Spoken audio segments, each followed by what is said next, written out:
students, welcome to Devasya online coaching. Today we are going to start with the civics chapter 1, role of the Indian constitution. So in this chapter these are the few points we are going to go through with. So constitution का मतलब पहले होना चाहिए what is Indian constitution. Constitution means a set of rules. When you are in school you are following the rules of the school. When you are driving on road you are following the rules of the traffic signal. So same way when you are living in India, India is having a book which is called as Constitution. In that different sections, different laws and different rules are written, which has to be followed by each and every citizen of India. Why there is a need of Constitution? Constitution की क्या जरूरत है? अगर Constitution नहीं होगा तो how will our country function? Drafting of Indian Constitution, Indian Constitution को draft किया गया था, मतलब type किया गया था. So it took around 2 years, 11 months, 17 days to type the entire Constitution of India. Then preamble of Indian Constitution. Preamble means it is just an introduction. जैसे तुम्हारी टेक्स्ट बुक ओपन करते हुए तुम्हें इंडेक्स मिलता है, इंडेक्स में you get a summary कि हाँ भाई ये सारे चैप्टर्स में ऐसी चीजें हो सकती है. तो जैसे ही हम प्रीएम्बल ओपन करते हैं तो प्रीएम्बल में कुछ ऐसे सर्टेन वर्ड्स हैं which will discuss some features of Indian Constitution. उसमें वो वर्ड्स ब्लैक बोल्ड में लिखे हैं और उन सब का मीनिंग हमें बुक के अंदर मिलेगा. मतलब प्रीएम्बल को हम लोग इन शॉर्ट इंट्रोडक्शन का टर्म दे सकते हैं. फीचर्स ऑफ इंडियन कॉन्स्टिट्यूशन, इसमें हम लोग 5 फीचर्स पढ़ेंगे ये स्टैंडर्ड में. नेक्स्ट स्टैंडर्ड में will brush up with other few topics. तो पहले फीचर में पढ़ेंगे India is Republic, it is democratic, sovereign, secular. इस तरीके से हम लोग 4-5 फीचर्स जो है उस कॉन्स्टिट्यूशन के बारे में पढ़ेंगे. देन अभी हमें पता है कि 2 फॉर्म ऑफ गवर्नमेंट होता है, एक होता है प्रेसिडेंशियल और दूसरा होता है पार्लियामेंट्री. प्रेसिडेंशियल गवर्नमेंट ऐसा होता है जहाँ पर प्रेसिडेंट ही खाली रूल करते हैं जैसे अमेरिका में. और जब हम पार्लियामेंट्री की बात करते हैं तो यहाँ पर लोकसभा राज्यसभा आ जाता है, इलेक्शन प्रोसेस हो जाता है. तो यहाँ पर हम इलेक्शन अपने रिप्रेजेंटेटिव को खुद इलेक्ट करते हैं. So this is basically your parliamentary form of government. Then you have 3 list. अब हमारे पास 3 लिस्ट होती हैं गवर्नमेंट के under. First is your state list, union list and concurrent list. We'll discuss when we come to this point. Then we have organs of the government. There are 3 organs. जैसे हमारी body में nose, ears, eyes होते हैं वैसे उसी तरीके से government के भी काफ़ी सारे organs हैं जिसमें से कि 3 मेजर organ के बारे में हम लोग पढ़ेंगे. One is your legislature, executive and third is your judiciary. And last part of the chapter we'll study about the fundamental rights and duties. ये टॉपिक ऐसी टॉपिक है जो 8th में भी है, 9th में भी है और 10th में भी रहेगी. फंडामेंटल राइट्स वो राइट्स होते हैं जो गवर्नमेंट एक सिटीजन को देती है when you are staying in India. और सेम में जब हमें रिस्पॉन्सिबिलिटीज मिलती है तो उसके साथ हमें कुछ ड्यूटीज भी होती है जो हमें फॉलो करनी पड़ती है. तो जैसे हमें राइट्स है तो राइट्स के साथ हमें ड्यूटीज भी करनी पड़ती है. Okay, so we will start discussing with the few points of this chapter. Okay, so we have already discussed the certain points which we are going to study in this chapter. So we'll start with the very first point. What is Indian Constitution and need of the Indian Constitution? So rules are meant to be followed. So जब भी हम country के बारे में बात करते हैं, so it is governed by a set of rules. तो country जो है एक rules के साथ चलती जाती है और इसी set of rules को हम लोग क्या कहते हैं? कॉन्स्टिट्यूशन. अब कॉन्स्टिट्यूशन का मतलब होता है एक इम्पोर्टेंट लॉ. उसे एक इम्पोर्टेंट लॉ इसलिए कहा जाता है क्योंकि इसमें सारे रूल्स होते हैं जो कि सिटीजन जो भी कंट्री में रह रहा होगा उसे वो सारे रूल्स को फॉलो करना पड़ता है. तो इसलिए इन्हें हम लोग एक इम्पोर्टेंट लॉ कहते हैं. जो भी इस लॉज को तोड़ेगा उसे सामने पनिशमेंट भी मिलती है. सो जब भी हम लॉज के बारे में बात करते हैं तो कुछ कंट्रीज के कॉन्स्टिट्यूशन ऐसे होते हैं जो ओरल फॉर्म में होते हैं, मतलब वो लिखे नहीं जाते. बट यहाँ पर जब हम इंडिया की बात करते हैं तो यहाँ का जो कॉन्स्टिट्यूशन है वो पूरा लिखा गया है. उसका रीजन ये है कि it acts as an evidence. वो एक प्रूफ के तौर पे काम आता है कि जब भी हमें किसी को पनिश करना होगा तो उस वक्त अगर हमें उसको क्राइम के अकॉर्डिंग उसे पनिश करना होगा तो we can use the constitution, we can use the law कि हमें उसे कौन से लॉ के थ्रू उसे पनिश करना है. तो लॉज मे बी रिटन और unwritten but in India it is in the written form. So when we talk about constitution, it defines the role and power of an elected members of parliament and state legislature. तो जब हम constitution की बात करते हैं तो यहाँ पर जो member of parliament है, okay, उनके roles और उनके powers वो कहाँ से हमें मिलेंगे? constitution से.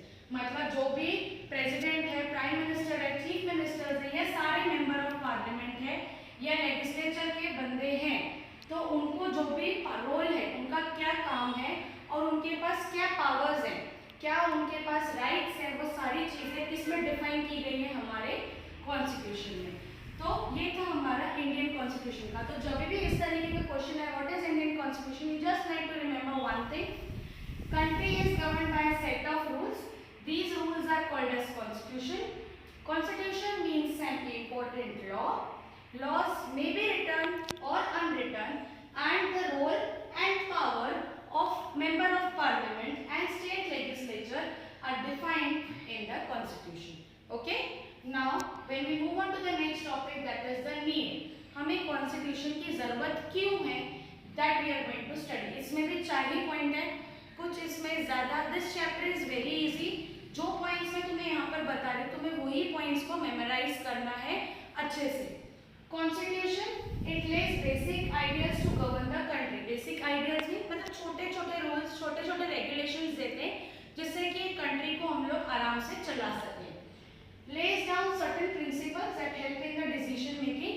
कुछ ऐसे प्रिंसिपल्स और कुछ ऐसी चीजें कॉन्स्टिट्यूशन में दी गई होगी जिसके थ्रू हम डिसीजन को बराबर ले सकें।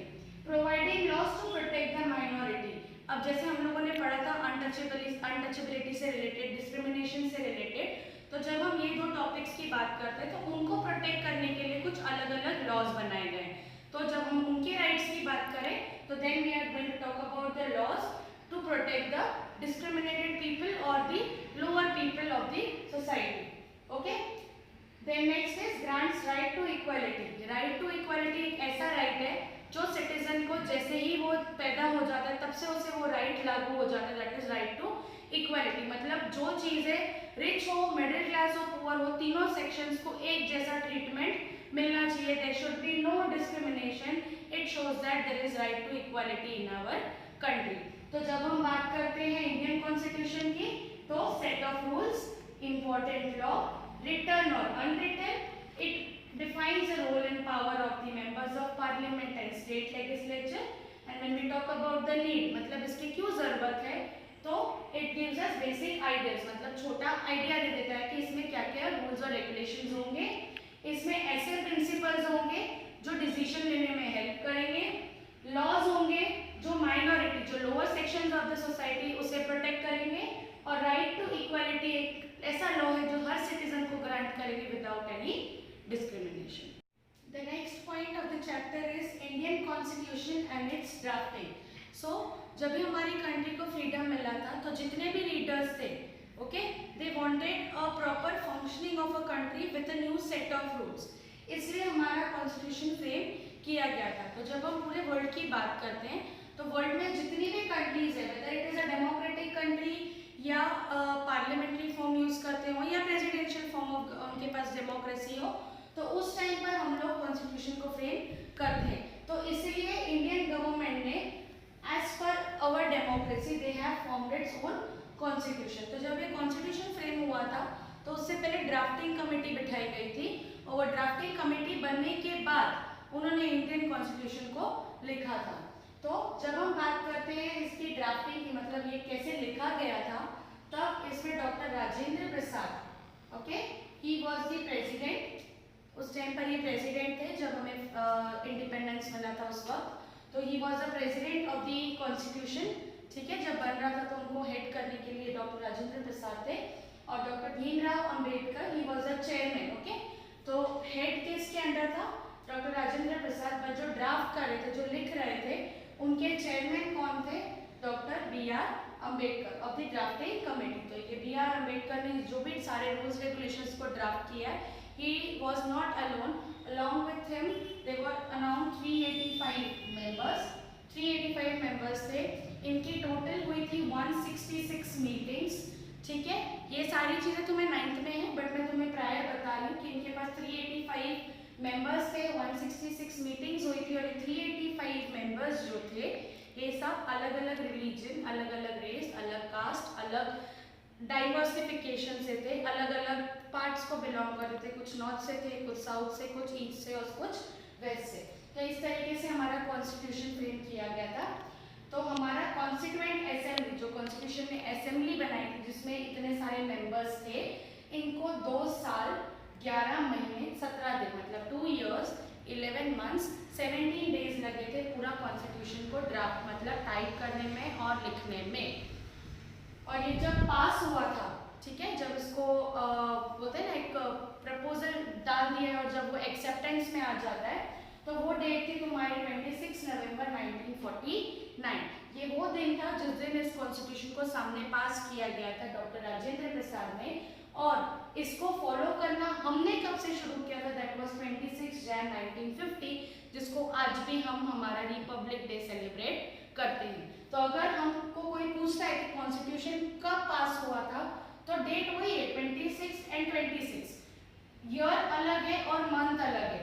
26 नवंबर 1949 में ये पास हो गया था, बट इन्होंने सोचा कि नवंबर में ना करने से अच्छा December will be a new year, दिसंबर में हमारा न्यू ईयर खत्म मतलब ओल्ड ईयर खत्म हो जाता है और जनवरी 1 से न्यू ईयर स्टार्ट होता है।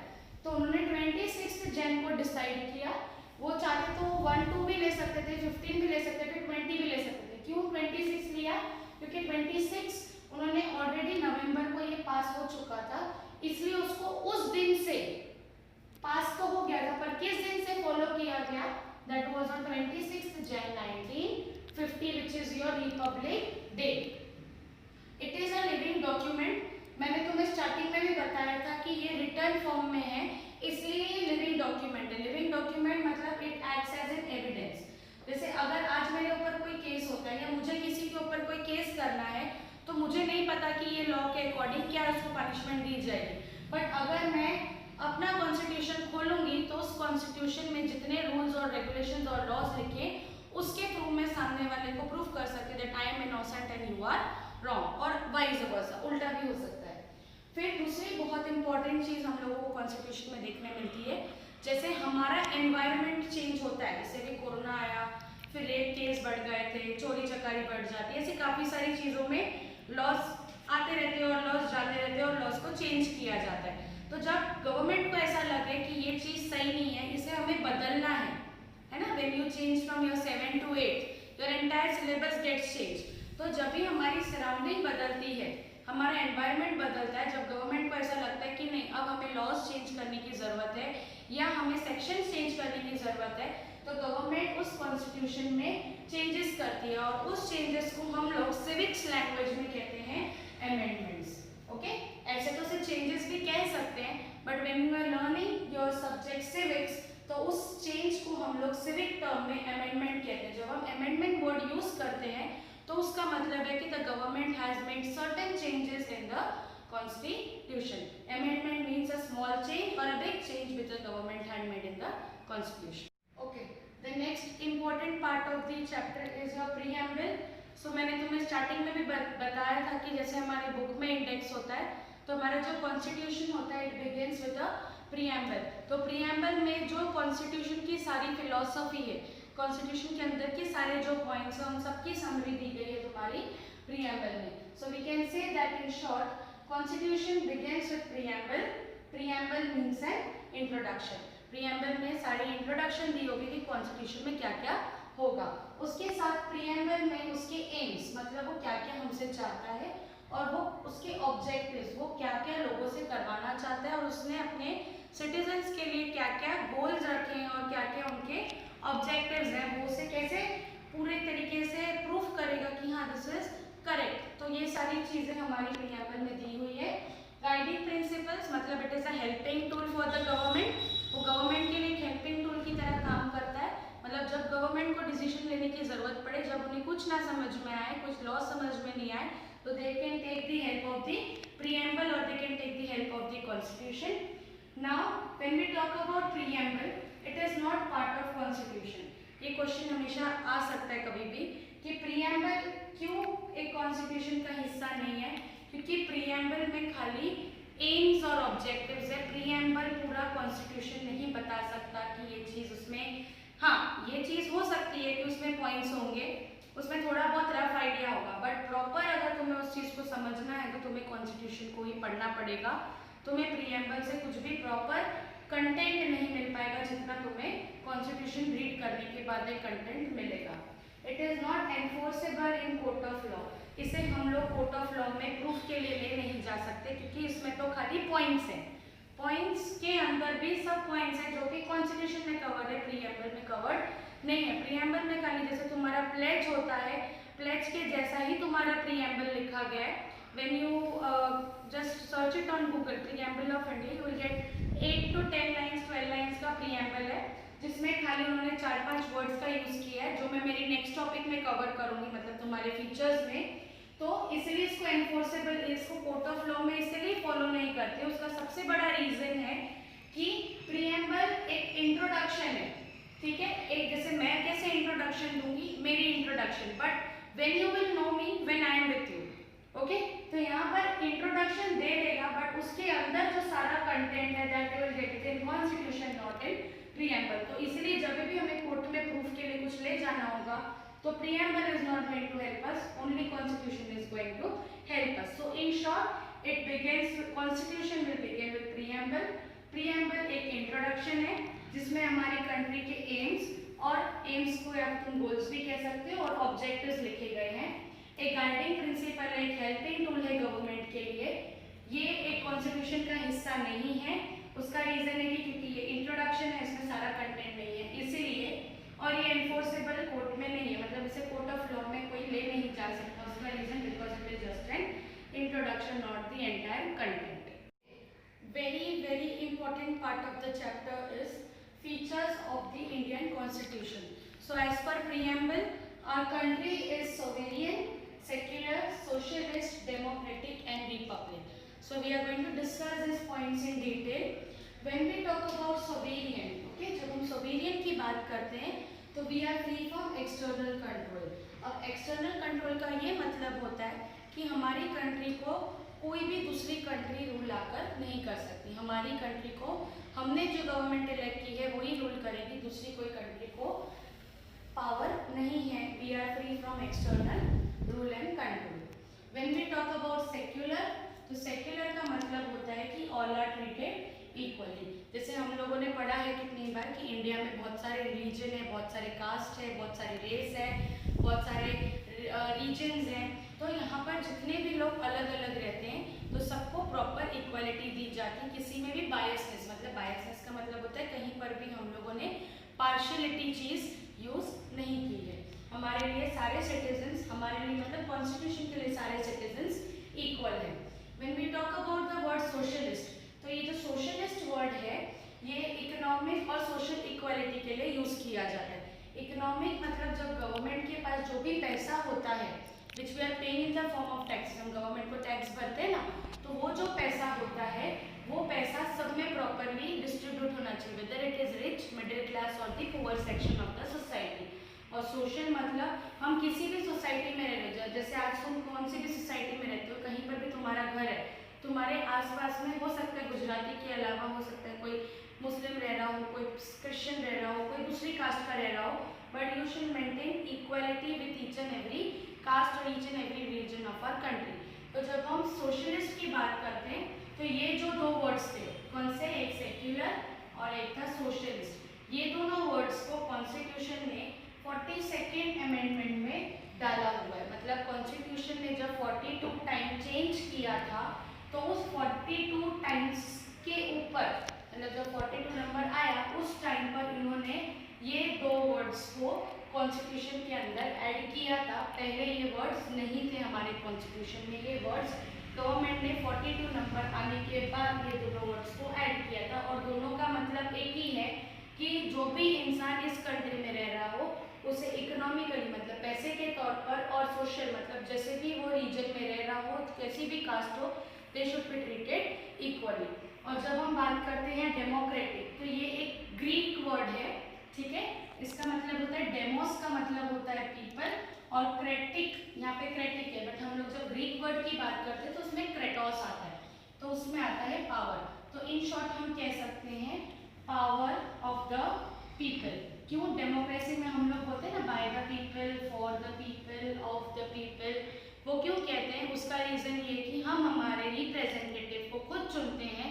जैसे हर 5 साल में इलेक्शन होते हैं, जो भी 18 साल और उसके ऊपर होगा जाकर वोटिंग देगा, तो जैसे ही वो वोटिंग देता है तो हम हमारे रिप्रेजेंटेटिव को खुद ब खुद इलेक्ट कर देते हैं। तो ये हमारी इम्पोर्टेंट फीचर है कि यहाँ पर हम हमारे रिप्रेजेंटेटिव को खुद इलेक्ट करते हैं, because we are staying in a democratic country, तो यहाँ पर लोगों का पावर चलता है।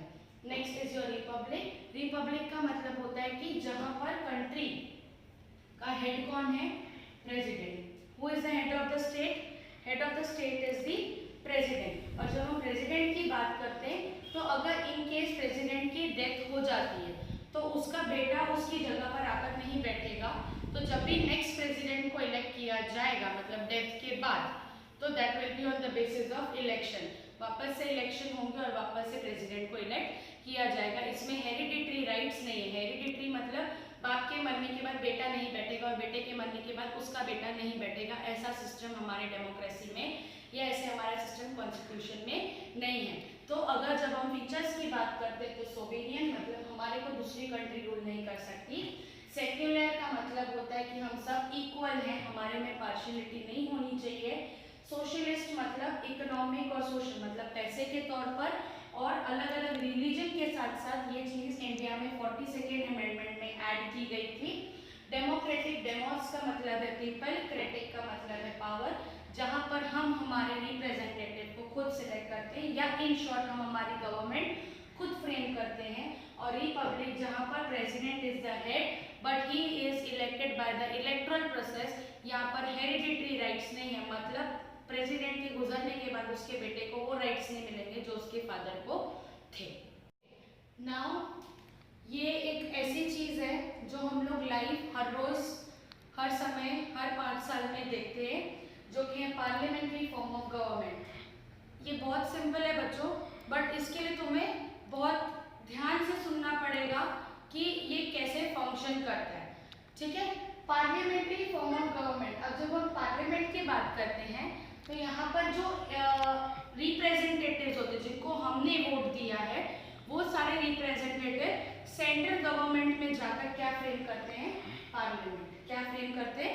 पार्लियामेंट। मतलब पूरे कंट्री में जब इलेक्शन होंगे तो हर स्टेट के इलेक्शंस में से जो जो बंदा सिलेक्ट होगा वो सब मेंबर ऑफ पार्लियामेंट बन जाएंगे। अब जैसे ही पार्लियामेंट में जाएंगे 2 हाउस होंगे, एक तुम्हारा होगा लोकसभा और दूसरा होगा तुम्हारा राज्यसभा।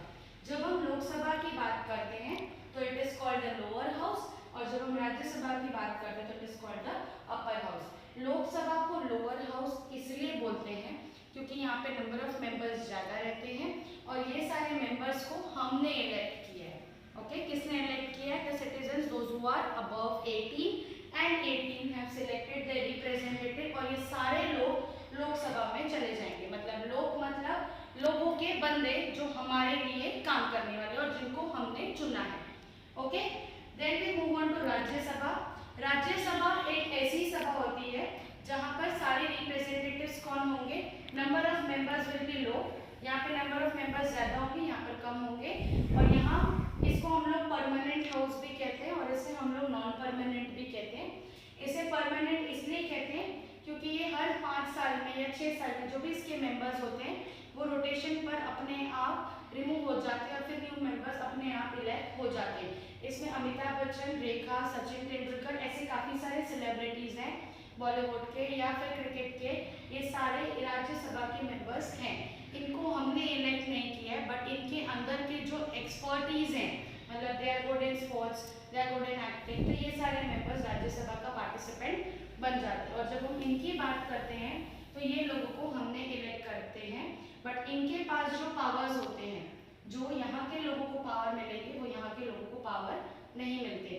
सारी डिसीजन यहाँ से होती है, ये लोग खाली डिसीजन लेने में मदद करते हैं, बट सारा एग्जीक्यूशन यहाँ पर होगा, ये लोग खाली हेल्पफुल हैंड की तरह काम करेंगे।